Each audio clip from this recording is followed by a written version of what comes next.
Hello student, आज से हम लोग इकोनॉमिक्स का सब्जेक्ट को स्टार्ट करेंगे। अब इकोनॉमिक्स क्या है? जैसे मैंने आप लोग को अकाउंट्स के भी फर्स्ट डे बताया था कि ह्यूमन बीइंग के ऑल एक्टिविटीज़ को हम लोग दो सेक्टर में बांटते हैं, इकोनॉमिक एक्टिविटीज़ और नॉन इकोनॉमिक एक्टिविटीज़। यानी ह्यूमन बीइंग अपने लाइफ में जो भी एक्टिविटीज़ करता है वो इकोनॉमिक एक्टिविटी में काउंट होते हैं। अब वो अगर हो सकता है इकोनॉमिक एक्टिविटी में आता हो या नॉन इकोनॉमिक एक्टिविटी में आता है। अब इस इकोनॉमिक्स को लेकर अलग अलग इकोनॉमिस्ट ने अलग अलग डेफिनेशन प्रोवाइड किए हैं, अलग अलग रूल्स और थिंग को प्रोवाइड किया है। अब जो डेफिनेशन ऑफ इकोनॉमिक्स है इसको बेसिकली हम लोग 4 सेक्टर में डिवाइड कर सकते हैं। पहला, जिसको क्लासिकल भी कहते हैं, क्लासिकल डेफिनेशन भी कहते हैं, उसको वेल्थ ओरिएंटेड डेफिनेशन के नाम से जानते हैं। इसमें एडम स्मिथ, वालकर और बहुत सारे इकोनॉमिक्स शामिल थे। सेकंड जो ग्रुप था वो था वेलफेयर ओरिएंटेड। वेलफेयर ओरिएंटेड जो ग्रुप था उसमें मार्शल, पीगू, ये सब इकोनॉमिक्स के नेम है, जो कि अपने अपने समय पे अपने अपनी सोच के आधार पर इकोनॉमिक को क्या किए हैं, डिफाइन किए हैं। फिर थर्ड ग्रुप था स्केर्सिटी ओरिएंटेड डेफिनेशन, इसमें रॉबिन्सन और अदर इकोनॉमिक्स इन्वॉल्व थे। फिर जो फोर्थ ग्रुप था वो था ग्रोथ ओरिएंटेड डेफिनेशन। इसमें भी और भी कई इकोनॉमिक्स इन्वॉल्व थे, जिन लोगों ने इकोनॉमिक को अपने हिसाब से समझा और उसको डिफाइन किया और उसके बारे में लोगों को बताया। क्योंकि जैसा कि हमारा जो फर्स्ट ग्रुप था वेल्थ ओरिएंटेड डेफिनेशन, इसमें जो प्रमुख थे जिसको हम लोग इकोनॉमिक्स के फादर भी के नाम से जानते हैं, एडम स्मिथ थे। उनने जो इकोनॉमिक्स की जो डेफिनेशन प्रोवाइड की वो 1776 में उनने कहा economics is term of wealth and treated it as a science of wealth. तो उनने कहा इकोनॉमिक क्या है, एक विज्ञान है, किसका, संपत्ति का। तो इस तरह से उनने इकोनॉमिक्स को डिफाइन किया। सेकेंड ग्रुप जो मैंने बताया था वेलफेयर ओरिएंटेड, इनके मुखिया कौन थे, मार्शल।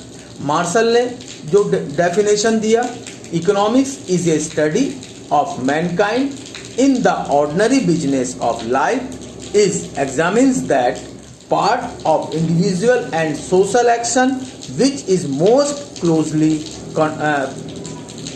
contacted with the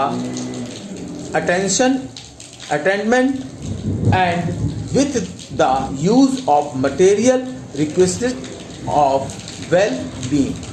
तो उनने सिर्फ क्या बताया कि इकोनॉमिक्स एक वो विज्ञान है जो कि संपत्ति के बारे में बताता है। मार्शल ने इसको क्या बता दिया, मार्शल ने बताया कि ये हर तरह के वो एक्टिविटीज़ हैं जो एक ऑर्डिनरी बिजनेसमैन अपने लाइफ में करता है, चाहे वो इंडिविजुअली कर रहा हो, चाहे वो सोशल वे में कर रहा हो, सोशल एक्शन में कर रहा हो। तो इसको उनने क्या किया है, सोसाइटी के साथ जोड़ दिया और उसके वेलफेयर के साथ जोड़ दिया। तीसरा जो ग्रुप था स्केर्सिटी ओरिएंटेड डेफिनेशन थे। इसमें उनने क्या किया, जो उनके रॉबिन्सन उनके मुखिया थे, उनने क्या कहा, economics is a science that studies human behavior as relationship between ends and scarce means which have alternate uses। यहाँ पे उन्हें स्केर्सिटी को प्रेफरेंस दिया। स्केर्सिटी मतलब कमी, किसी चीज की कमी, यानी हमारे पास रिसोर्सेस क्या है, कम है, और इसलिए हम जो क्या करते हैं उस रिसोर्सेस को अल्टरनेटिव वे में यूज करते हैं कि किसके बदले में किसको इस्तेमाल किया जाए।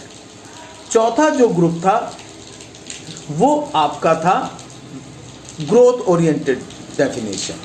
ग्रोथ ओरिएंटेड डेफिनेशन के जो लोग थे उनने इकोनॉमिक्स के बारे में क्या बताया, उनने कहा कि economics is the study of how man and society choose with और without the use of money to employ scarce productive resources which could have alternative uses to produce various commodities over times and distribute them for consumption now and in future among various people and group of society। तो इनने society के welfare को preference दिया। उनने बताया कि किस तरह से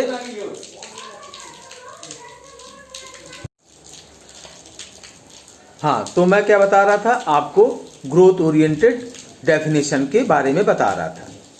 अब जहां स्केर्सिटी के शब्द का बात आती है तो स्केर्सिटी एंड चॉइस, यानी जब हमारे पास जो हमारे वांट्स जो होते हैं अनलिमिटेड होते हैं, बट रिसोर्सेज जो होते हैं वो लिमिटेड होते हैं। वांट्स अनलिमिटेड और रिसोर्सेज लिमिटेड। तो हम क्या करते हैं, इकोनॉमिक्स में इसी चीज को समझने की कोशिश करते हैं कि जो लिमिटेड रिसोर्सेज हैं उनको हम किस तरह से यूज करें कि हम अपने मैक्सिमम वांट्स को फुलफिल कर सकें या सेटिस्फाइड हो सकें। अब चॉइस ऑफ सिलेक्शन में, चॉइस और selection, human wants are unlimited but having different.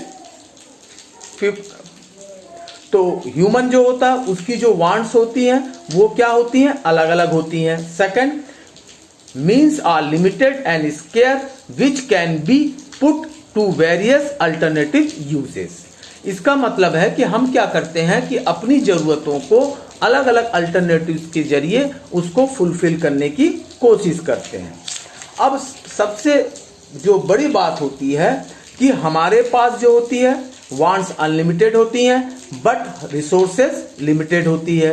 अब उसके लिए हम लोग क्या करते हैं कि अपने रिसोर्सेज को अल्टरनेटिव यूज करते हैं, जो कि प्रॉब्लम ऑफ चॉइस कहलाती है, और इसी के बारे में हम लोग इकोनॉमिक्स में स्टडी करते हैं। अब जो इकोनॉमिक एक्टिविटीज होती है तो वो कितनी तरह की होती है, तो पहला प्रोडक्शन, दूसरा कंजप्शन, और third is the exchange, product price या फैक्टर प्राइस। आगे जब हम लोग इकोनॉमिक्स को पढ़ेंगे तो इकोनॉमिक्स के बेसिकली दो ब्रांच होते हैं, एक माइक्रो और दूसरा मैक्रो।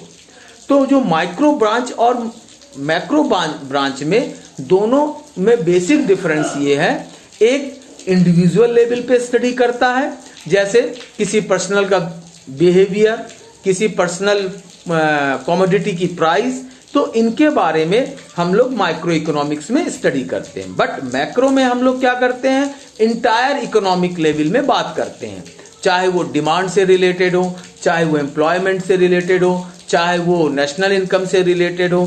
तो बट दोनों ही सेक्टर, माइक्रो एंड मैक्रो, दोनों ही इंटर रिलेटेड होते हैं। माइक्रो इकोनॉमिक्स के थ्रू हम लोग इंडिविजुअल डाटा कलेक्ट करते हैं और उस डाटा को एग्रीगेट करने के बाद हम लोग मैक्रो के थ्रू उसको एनालाइज करके उससे फोरकास्टिंग करते हैं या अपने इकोनॉमिक्स के बारे में जानते हैं।